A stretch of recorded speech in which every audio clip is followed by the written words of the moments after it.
હમણાં હું બસમાં બેસીને રાજકોટ જતો. હવે બસમાં બેસીને રાજકોટ જતો થોડી વાર થઈ તો કંડક્ટર આવ્યો. મને કે ટિકિટ ટિકિટ ટિકિટ. મેં કીધું એક આપી દો. મને કે કેટલા વાળી આપું? કીધું આમાંય બબે ભાવ. કીધું કેટલા વાળી છે? મન કે એક 50 વાળી છે ને બીજી 100 વાળી છે. બોલો કઈ આપું? મેં કીધું એક કામ કરો, 50 રૂપિયાની થોડીક સસ્તી પડે, 50 વાળી આપી દો. ટિકિટ આપી લગભગ 15-20 મિનિટ બસ આગળ હાલી અને બસ પડી બંધ. એટલે કંડક્ટરે હાથ પાડ્યો, ચાલો જેને 50-50 ની ટિકિટ લીધી છે હેઠા ઉતરજો. મેં કીધું કેમ? ઈ કે બસ ને ધક્કો મારવા. મેં કીધું તો 100 વાળા? ઈ કે 100 વાળા બેઠા રહેજો. બોલો ત્યારે ખબર પડી કે આ 50 વાળાનો ઉપયોગ ત્યાં ક્યાં થાય છે. ખરેખર આ બધા ભૂકા કાઢી નાખે. ગરમીનો પારો. હમણાં અમારે બાજુમાં એક અવાડો છે, અવાડાની અંદર ભખાંગ શેખનો અવાજ આવ્યો. એટલે આમ મેં જઈને પૂછ્યું દોડા દોડી, મેં કીધું હું થયું? ત્યાં તો એક ભાઈ કે મને કે લેંઘો પડ્યો, લેંઘો. અરે મેં કીધું લેંઘામાં આટલો બધો અવાજ હોય? ઈ કે હારે હતો ને હું એ ભેગો. તો એમ નથી કહેતો હું પડ્યો એમ. બોલો લ્યો, 12 માળની બિલ્ડિંગ અને એ બિલ્ડિંગ ની અંદર 4થા માળે એક ભાઈ રહે. બહુ લોભિયા ભાઈ, સીમાડો વળગી ગયેલો, ક્યાંય લોભનો પાર નહીં. અને બરાબર એમ કે ઉત્તરાયણનું ટાણું, કિહરનું ટાણું, અને બપોરના વેળાએ એ પોતાના ઘરે જાય. હજી ઘરે જઈને રસોડામાં જઈને જોવે ને તો પોતાની પત્ની છે રસોઈ બનાવતી હતી. એટલે પત્નીને પૂછ્યું હું કરેશ? તો કે રસોઈ બનાવું. કે કેટલા જણાની? તો કે 4 જણાની. ઈ કે 4 કોણ?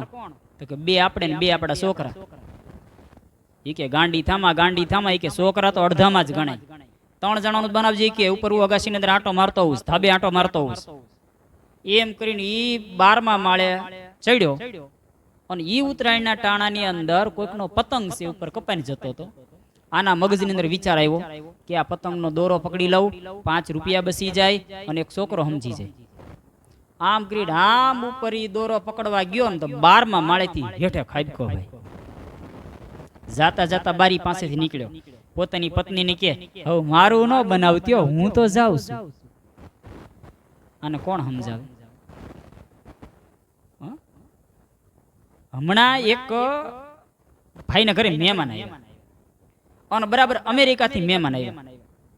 હવે અમેરિકાથી મહેમાન આવ્યા એટલે અમેરિકાની એક ઘડિયાળ લેતા આવ્યા. ઘડિયાળ. અને ઘડિયાળે ભાઈ એટલી ઇમ્પોર્ટન્ટ ન પૂછો વાત. આમ 1 કલાક થાય ઘડિયાળની અંદર અને ઘડિયાળ છે એની અંદરથી ચકલી નીકળે અને બોલે મગનભાઈ 1 વાગ્યો. મગનભાઈ તો રાજીના રેડ થઈ ગયા. શું વાત છે? આવી ઘડિયાળ પહેલી વખત જોઈ કે જીવનની અંદર. વળી પાછી કલાક થઈ, પાછી ચકલી નીકળી. પાછી ચકલી બોલી મગનભાઈ 2 વાગ્યા. કલાક થાય ઘડિયાળમાંથી ચકલી નીકળે ને ચકલી બોલે મગનભાઈ 8 વાગ્યા. અને મગનભાઈ તો આડોશી પડોશી બધાને વાત શરૂ કરી.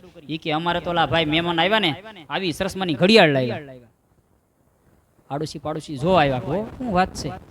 ખરેખર કલાક થાય ને ચકલી બહાર નીકળે મગનભાઈ 10 વાગ્યા. અને ધીમે ધીમે ધીમે આખા ગામની અંદર ખબર પડી.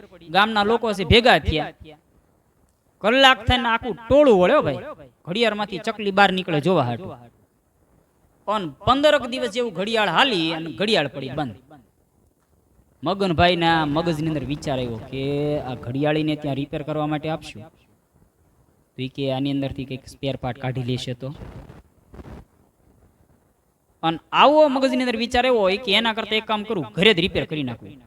એને ઘરમાંથી પાના ને પેશા ને હાણસી ને તમે તો બધું ગોતું અને જ્યાં જે વસ્તુ લાગે બધું ગોઠવીને ઘડિયાળ ભાઈ ખોલ્યું. અને ઘડિયાળ ખોલ્યું, ફિટ કર્યું, ઘડિયાળ શરૂ થઈ ગયું. કલાક થઈ અને અંદરથી ચકલી બહાર નીકળી. મગનભાઈ કેટલા વાગ્યા? જે ઘડિયાળ છે એ સમય બતાવતી હતી, એ ઘડિયાળ છે એ સમય પૂછવા માંડી. બોલો મને એક ભાઈનું ઘડિયાળ બંધ પડ્યું. તેને ખોલીને જોયું તો અંદરથી મરી ગયેલી કીડી નીકળી. કીડી એટલે ઓલો કે મારો રોયો ડ્રાઈવર જ ગુજરી ગયો, ઘડિયાળ ક્યાંથી હાલે. આવું છે, ગાંડાને કોણ સમજાવે? હમણાં આ 3 ગાંડા ભેગા થયા, 3 ગાંડા ભેગા થયા એટલે આમ ત્રણ એમ વિચાર કરવા માંડે કે એક કામ કરીએ કે આપણે કંઈક એવું કામ કરીએ જેથી કરીને આપણે કોઈ મુશ્કેલી ન પડે, કે આપણું જીવન આમ કે ને સુખમય રીતે વીતે. બોલો કે શું કરવું? કે એક કામ કરીએ કે ઓલી પેલી કે ફોર્ચ્યુનર ગાડી પડી નહીં કે ઈ ચોરી લઈએ. બીજો ગાંડો કે ગાંડો થામા, ગાંડો થામા, એમાં પેટ્રોલ ડીઝલ કોણ પુરાવે? પૈસા ક્યાંથી કાઢવા? બોલો કારું ઈ વાત સાચી હોય કે તો હું કરશું? તો ત્રીજો ગાંડો હતો એને એક કામ કરું. ઈ કે શું? ઈ કે ઓલો 4 માળનો બંગલો દેખે ને બંગલો, તો કે હા, ઈ કે એને આખો ચોરી લઈએ તો પછી કે લેર કરશું, કે આરામ કરશું, કે કઈ માથા કૂટતો નહીં. બોલો કે આ વાત સાચી હો. અન ભાઈ મંડ્યા 3 સી ગાંડા છે એમ દિવાલને ધક્કો મારવા મંડ્યા, ધક્કો મારી આમ પરસેવે રેબ જેબ થઈ ગયા. એટલે પોતાના શર્ટ હતા ને, શર્ટ એ ઉતારીને એનું ફીંડલું કરીને એકવાર મૂક્યું અને મંડ્યા પાછા ધક્કો મારવા. અને એમાં ત્યાંથી ચોથો ગાંડો નીકળ્યો. તો ઓલાના શર્ટ હતા એ લઈને જતો. 5 મિનિટ થઈને ઓલા આમ થાક્યા ને ઓલા 3 માંથી કે પાછળ જોયું આમ. ઓલા બેને કે ઉભા રહ્યો. ઈ કે કેમ? ઈ કે જો તો ખરા આપણે કેટલા આઘા નીકળી ગયા, કેટલા દૂર નીકળી ગયા. ઓલા કેમ? ઈ કે આપણા શર્ટ દેખાતા બંધ થઈ ગયા. હા, ખરેખર ગાંડાને કોણ સમજાવે? હા, આ ગાંડાના ક્યાંય ગામ ન હોય, આમથી કહેવત નથી પડી. ગાંડાને ક્યાંય ગામ હોતા નથી. એક ગાંડો થાંભલા પર ચડ્યો, બોલો લ્યો, અને ત્યાંથી આમ પોકાર કરવા માંડ્યો, મારે મરી જ જવું છે, સુસાઇડ કરી નાખવો. આડોશી પડોશી બધા ભેગા થયા, ભાઈ મરાય નહીં, આ જીવન છે બહુ અણમોલ મળેલું છે, સુખેથી જીવી લે. કે નહીં, મને કોઈ રોકોમાં, મારે ગુજરી જવું છે. ઈ ટોળું વળ્યો, હાથ જોડે જાય, ભાઈ બાપલિયા રેવા દે, નો મરાય, આ તું હેઠો ઉતર, હારું. બોલો કે નહીં. અને ત્યાં એક બીજો ગાંડો નીકળ્યો. ઈ કે હું છે ઈ કે આજો ને ક્યારનો ઉપર ચડી ગયો થાંભલા પર, ઈ કે હેઠો નથી ઉતરતો. બોલો કે હેઠો ઉતર નથી કે એમના બ્લેડ થી થાંભલો કાપી નાખો. બોલો કે રેવા દે. ઉતરી ગયો. ગાંડા ને ગાંડા સમજાવે.